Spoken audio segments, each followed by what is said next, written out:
A discussão sobre a responsabilidade médica na relação com o paciente abre a série Práticas Médicas, produzida pelo Conselho Federal de Medicina, com o objetivo de ampliar a discussão e o aprendizado das questões médicas.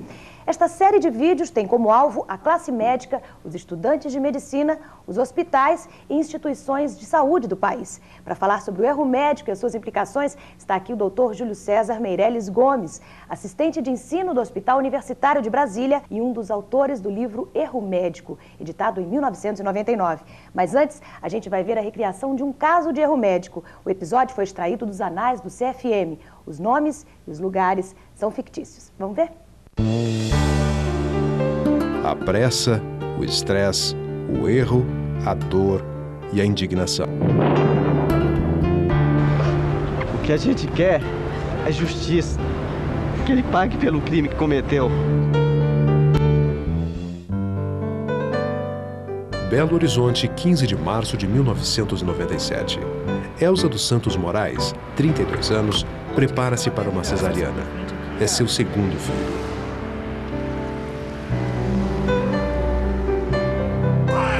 Em 30 minutos e nascia Roberto, 3,2 kg, sem complicações.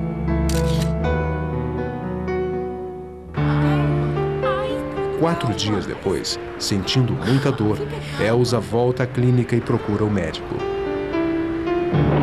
Elias Bezerra de Fontoura, 42 anos, 15 de profissão. Dói demais, demais. Só um momentinho. A senhora não se preocupe, dona Elza. Provavelmente são gases. Eu vou lhe receitar um remedinho. Eu não preciso nem lhe examinar hoje, tá? A senhora pode voltar daqui a 4 ou 5 dias, tá? Não deu tempo. No dia seguinte, Elza deu entrada na emergência do hospital. Morreu 2 horas depois. Causa mortes, infecção generalizada. Na autópsia, o legista encontrou uma pinça cirúrgica no útero de Elza. Elias Fontoura foi acusado de negligência. Julgado culpado, está apelando para não pagar uma indenização milionária à família da vítima. Sua carreira está seriamente comprometida.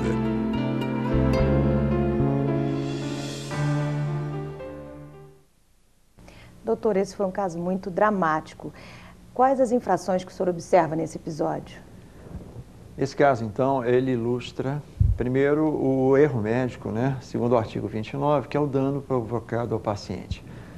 Mas o que configura mais grave aí é que o médico deixou de agir com a melhor atenção e o máximo zelo com o seu paciente. Conforme o artigo 57 do Código, ele também deixou de usar o melhor progresso científico e usar meios terapêuticos e diagnósticos. Ele poderia ter diagnosticado a presença desse corpo estranho no útero. O fato de ter esquecido uma pinça no útero não configura necessariamente ainda um erro. É um descuido que precede ao erro.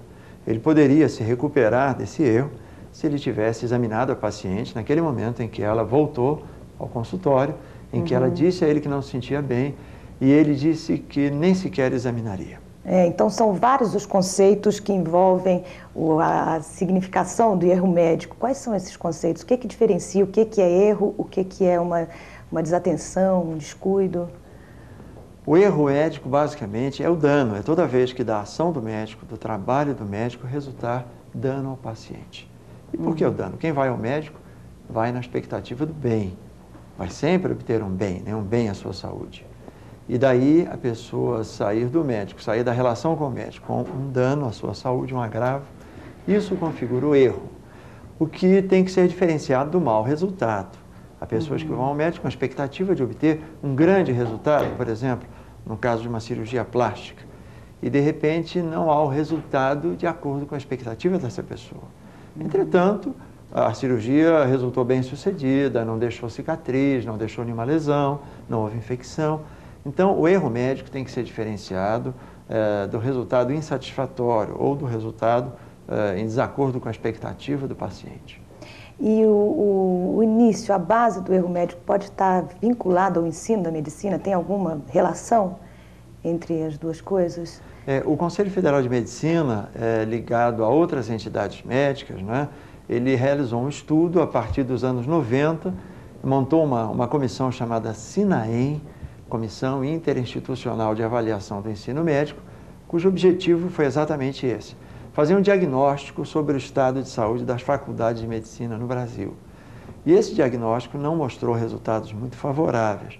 Mostrou que o ensino médico no Brasil de graduação é deficiente. Isso também não tem alguma relação com a pressa?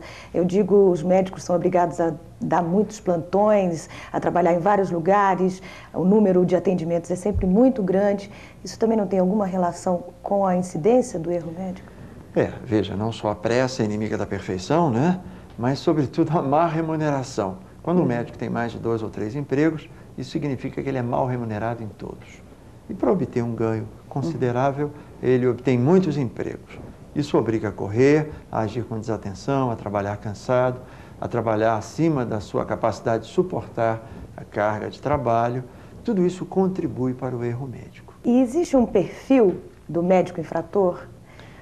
Existe. O nosso estudo, nossa avaliação estatística, baseada na estatística do Conselho Federal, estatística de alguns conselhos regionais do Brasil, eles apontaram o perfil do médico infrator. É o especialista em gineco-obstetrícia, é a especialidade mais envolvida no erro, é o médico com 15 anos em média de experiência profissional. Como no caso do... Como no caso, né? Exatamente 15,7 anos foi o que o nosso perfil estatístico apontou, né? E por que isso? Eu tenho uma leitura muito especial. É porque o médico com mais de 10 anos de experiência, ele deixa de usar o cinto de segurança, a boia salva-vida.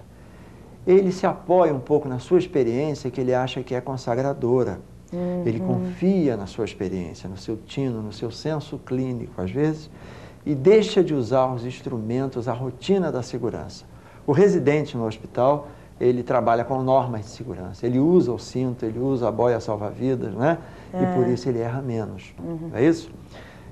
De um modo geral, os pequenos procedimentos cirúrgicos acarretam mais erros médicos do que os grandes.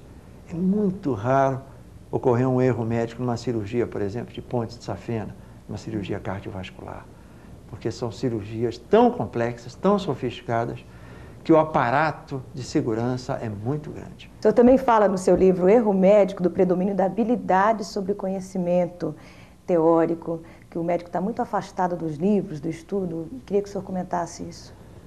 Então, a medicina técnica, né, deu ao médico competência operacional.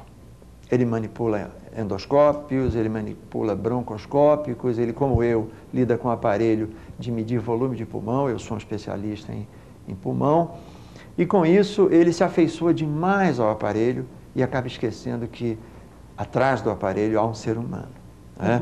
E com isso ele diminui a afeição, o carinho, a atenção numa riqueza. Ele perde inclusive a propriedade de examinar a pessoa, de tocar a pessoa, de ouvir a pessoa com seus ouvidos, de apalpar o abdômen do paciente, como esse médico da história que foi apresentada, não é? Que ele não teve o cuidado simples de colocar a paciente na cama e apalpar o abdômen da paciente. Com seus 30 anos de experiência, existe uma receita a ser passada para estudantes de medicina, residentes, de como evitar o erro médico? Eu acho que é exercer a profissão com paixão. A paixão protege e transforma, né? É fazer medicina por vocação e amor. Transformar o ato médico num ato genuíno de amor ao semelhante, em que você oferece o cuidado técnico, a atenção técnica, com vistas a mitigar, aliviar o sofrimento, curar a dor ou ajudá-lo a reinventar a própria vida. Obrigada, Dr. Júlio. Até o nosso próximo programa.